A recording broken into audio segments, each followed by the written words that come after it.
قرآن پاک میں فرمایا میری یاد سے ہی دلوں کو سکون ملتا ہے، دلوں کو قرار ملتا ہے۔ لیکن آج کا انسان سکون سوشل میڈیا پر تلاش کر رہا ہے، آج کا انسان سکون گانوں میں تلاش کر رہا ہے، شہرت اور دولت میں تلاش کر رہا ہے۔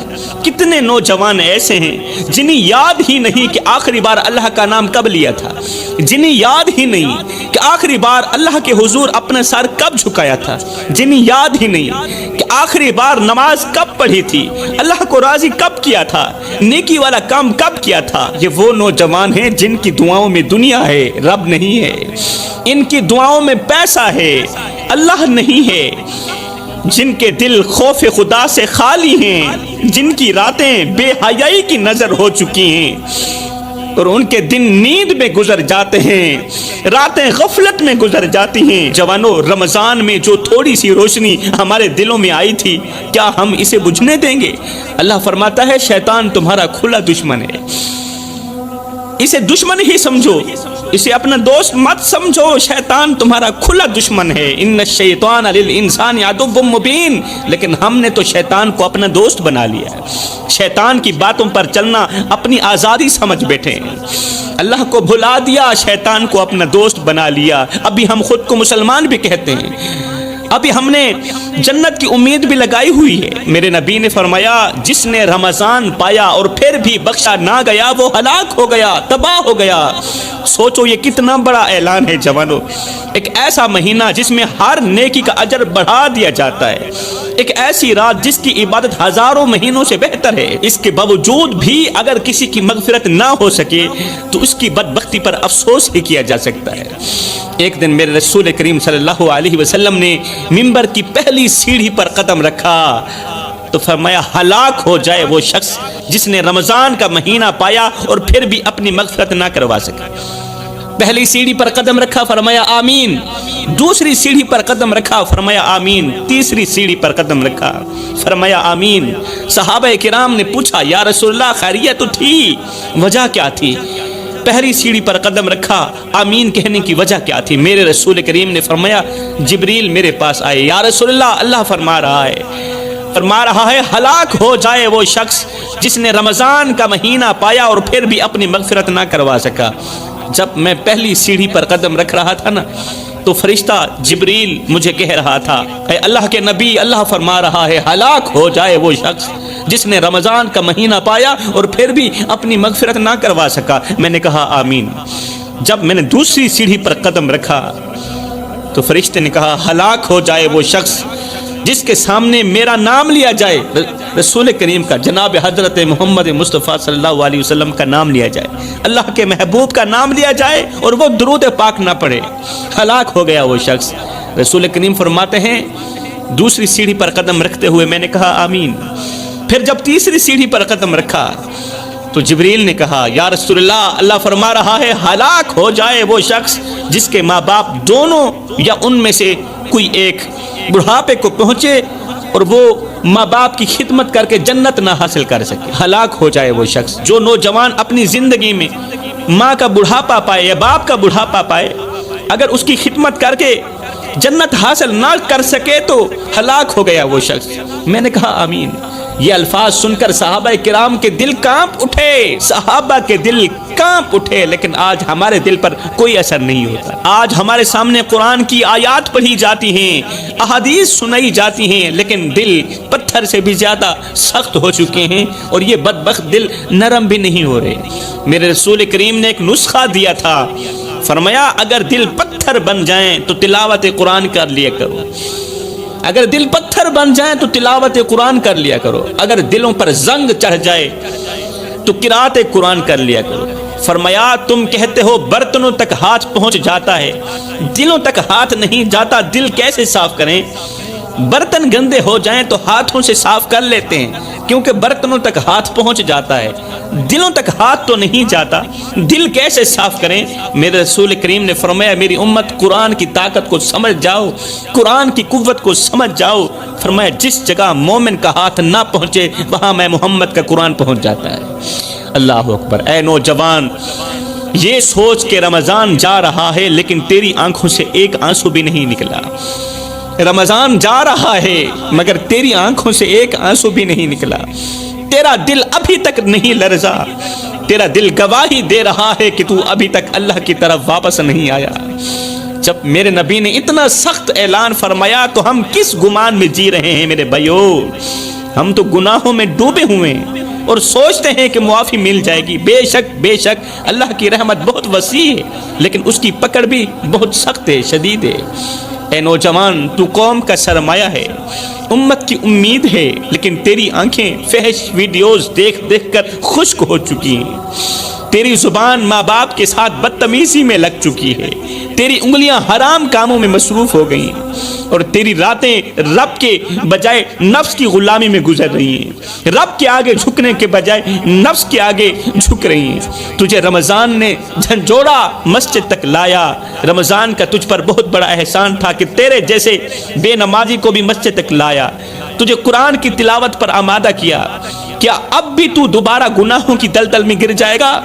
یہ تو کوئی سوچ بھی نہیں سکتا۔ میرے رسول کریم نے فرمایا 5 چیزوں سے پہلے 5 چیزوں کو غنیمت جانو، 5 چیزوں سے پہلے 5 کو غنیمت جانو، جوانی سے پہلے بڑھاپے کو غنیمت جانو، صحت سے پہلے بیماری کو غنیمت جانو، فراغت سے پہلے مصروفیت کو غنیمت جانو، مال سے پہلے فکر کو غنیمت جانو، اور زندگی سے پہلے موت کو غنیمت جانو۔ نوجوانوں، یہ رمضان تمہارا آخری رمضان بھی ہو سکتا ہے۔ موت کا کوئی وقت نہیں ہے، لیکن حساب یقینی ہے۔ اللہ اکبر، موت یقینی ہے، آئے گی ضرور، حساب ہوگا ضرور۔ جوانوں، عید کا دن تھا، مدینے کی فضا خوشیوں سے مہک رہی تھی، بچے نئے کپڑوں میں خوشیاں منا رہے تھے، کھیل رہے تھے، ہنس رہے تھے، لیکن انہی خوشیوں کے درمیان ایک یتیم بچہ گلی کے کونے پر بیٹھا تھا۔ اس کے کپڑے پرانے تھے، پاؤں میں جوتے نہیں تھے، چہرہ اداس تھا، آنکھوں میں آنسو تھے، وہ خاموش بیٹھا سب کو دیکھ رہا تھا، کیونکہ اس کی ماں بھی مر گئی تھی، اس کا باپ بھی مر گیا تھا۔ جن کے ماں باپ مر جائے نا، پھر ان کے بچے یتیموں کی سی زندگی گزارتے ہیں، ان کے بچے دوسروں کے اترے ہوئے کپڑے پہنتے ہیں، ان کے بچے دوسروں کا بچا ہوا کھانا کھاتے ہیں۔ یہ یتیم بچہ سب بچوں کو حیرانی کے عالم میں دیکھ رہا تھا اور رو رہا تھا۔ عین اسی لمحے میرے رسول کریم صلی اللہ علیہ وسلم کا وہاں سے گزر ہوا۔ آپ نے وہ منظر دیکھا تو رک گئے، اس یتیم بچے کے پاس گئے، نرمی سے پوچھا، بیٹا تم کیوں رو رہے ہو؟ کیوں رو رہے ہو؟ کسی نے مارا ہے؟ تجھے پیاس لگی ہے؟ پانی دوں؟ بھوک لگی ہے؟ روٹی دوں؟ بچہ رو کر کہنے لگا، یا رسول اللہ، سب بچوں کے پاس ماں باپ ہیں، نئے کپڑے ہیں، کھلونے ہیں، خوشیاں ہیں، میرے ماں باپ اس دنیا میں نہیں رہے، میرے ماں باپ اللہ نے اٹھا لیے، میرے پاس نہ کپڑے ہیں، نہ جوتے ہیں، نہ کوئی پوچھنے والا ہے۔ یہ الفاظ سننے ہی تھے کہ رسول کریم صلی اللہ علیہ وسلم کی آنکھیں چھم چھم برسنے لگی۔ میرے رسول کریم صلی اللہ علیہ وسلم سے رہا نہ گیا، میرے رسول کریم نے اس یتیم بچے کو اپنے ہاتھوں سے اٹھایا، سینے سے لگایا اور ساتھ میں فرمایا، بیٹا کیا تم پسند کرو گے کہ محمد تمہارا باپ بن جائے اور عائشہ تمہاری ماں بن جائے؟ یہ وہ لمحہ تھا جب یتیمی ختم ہو گئی تھی، محرومی ختم ہو گئی تھی، رب کی رحمت نے گود میں جگہ دے دی تھی اور عید کی خوشی مکمل ہو گئی تھی۔ رسول کریم صلی اللہ علیہ وسلم اس بچے کو اپنے گھر لے گئے، اسے کپڑے پہنائے، کھانا کھلایا، کھلونے دیے اور سب بچوں کے ساتھ خوشی میں شریک کیا، اور پھر وہ بچہ ہمیشہ کے لیے میرے رسول کریم کی خدمت میں رہا۔ میرے بھائیو، اگر ہم چاہتے ہیں کہ اللہ ہم سے راضی ہو، اگر ہم چاہتے ہیں کہ ہم نبی کے بالکل قریب ہو جائیں، تو کسی یتیم کے سر پر محبت بھرا ہاتھ رکھنا ہوگا، کسی غریب کا سہارا بننا ہوگا، کسی روٹھے ہوئے دل کو خوش کرنا ہوگا، کیونکہ نبی کی سیرت کا بھی یہی پیغام ہے اور یہی عید کا اصل مقصد ہے۔ اگر آج تم نے کسی یتیم کو ہنسا دیا، کسی بیوہ کا دل خوش کر دیا، کسی غریب کی مدد کر دی، تو سمجھ لو تم نے عید کو سچ میں عید بنا دیا۔ قیامت کے دن سب لوگ معاف کر دیے جائیں گے جوانوں، مگر 3 لوگوں کو اللہ تعالیٰ کبھی بھی معاف نہیں کرے گا۔ قیامت کے دن سب لوگ معاف کر دیے جائیں گے، مگر 3 لوگوں کو اللہ تعالیٰ کبھی معاف نہیں کرے گا۔ پہلا وہ شخص جو ماں باپ کا نافرمان ہوگا، وہ ماں جس نے درد برداشت کیے، راتوں کو جاگی، تمہیں پالا، تمہارے لیے دعائیں کی، اور وہ باپ جس نے دن رات محنت کر کے تمہیں زندگی کے ہر موڑ پر سہارا دیا۔ اگر انہی کو تم نے نہ دیکھا، ان کی نافرمانی کی، ان کے دل توڑے، تو سن لو اللہ تعالیٰ خود فرماتا ہے، ماں باپ کی نافرمانی کرنے والے کی نماز قبول نہیں ہے، نہ نماز قبول ہے، نہ روزہ قبول ہے، نہ ہی تو کوئی عبادت قبول ہے۔ وہ جتنی چاہے نیکیاں کر لے، جب تک ماں باپ راضی نہیں ہوں گے اللہ بھی راضی نہیں ہوگا۔ فرمایا دوسرا وہ بدقسمت شخص جو اللہ کے ساتھ شرک کرتا ہے، یعنی کسی اور کو اللہ کے برابر سمجھتا ہے، چاہے وہ کسی قبر سے دعا مانگے، کسی پیر کو مشکل کشا کہے یا کسی اور کو سجدہ کرے۔ اللہ تعالیٰ نے صاف الفاظ میں فرما دیا کہ میں ہر گناہ معاف کر سکتا ہوں مگر شرک کبھی بھی معاف نہیں کروں گا۔ لوگ قبروں میں جا کر دعائیں مانگتے ہیں، اے قبر والے ہمیں یہ بھی دے دے، ہمیں وہ بھی دے دے، ہماری ہر حاجت پوری فرمانا، یہ شرک ہے میرے بھائی، اللہ سے مانگنا ہے۔ قبروں پر جائیں لیکن ان کی بخشش کے لیے دعا کریں، فاتحہ پڑھیں، ان کے مقام کی بلندی کے لیے، ان کے درجات کی بلندی کے لیے دعائیں مانگیں۔ اللہ تعالیٰ ہر ایک گناہ معاف کر دے گا مگر شرک والا گناہ کبھی بھی معاف نہیں کرے گا۔ اور تیسرا وہ ظالم انسان جو دوسروں کا حق کھاتا ہے، یتیموں کا مال دبائے بیٹھا ہوتا ہے، بیواؤں کو دھوکہ دیتا ہے، غریبوں پر ظلم کرتا ہے، اپنے اقتدار یا طاقت کے نشے میں کمزوروں کو روندتا ہے۔ اللہ تعالیٰ فرمائے گا آج میں ظلم کرنے والوں کا دشمن ہوں، نہ انہیں بخشوں گا نہ ان کی کوئی سفارش قبول ہوگی۔ فرمایا یہ تین لوگ قیامت کے دن اللہ کی نظر رحمت سے محروم ہوں گے، ان کے لیے نہ کوئی عذر ہوگا، نہ کوئی بہانہ، نہ کوئی سفارش کام آئے گی۔ اور سنو جوانو، کیا تم جانتے ہو دنیا میں تین لوگ ایسے بھی رہتے ہیں جنہیں دیکھ کر میرا اللہ مسکراتا ہے؟ اندازہ لگاؤ کتنے خوش نصیب ہوں گے وہ لوگ جن پر رب مسکراتا ہے، اور وہ مسکراہٹ جو اس کی شان کے لائق ہے، جو نور سے بھری ہوئی ہوتی ہے، محبت سے لبریز ہوتی ہے۔ وہ کون سے خوش قسمت لوگ ہیں؟ فرمایا نمبر ایک وہ بیٹا جو ماں باپ کے قدموں میں اپنی خواہشیں قربان کر دیتا ہے، جو ماں کے چہرے پر ہلکی سی مسکراہٹ لانے کے لیے اپنی نیند، اپنا سکون سب کچھ چھوڑ دیتا ہے، قربان کر دیتا ہے، جس کے سجدے ماں کی دعاؤں کے ساتھ جڑ کر عرش تک پہنچتے ہیں۔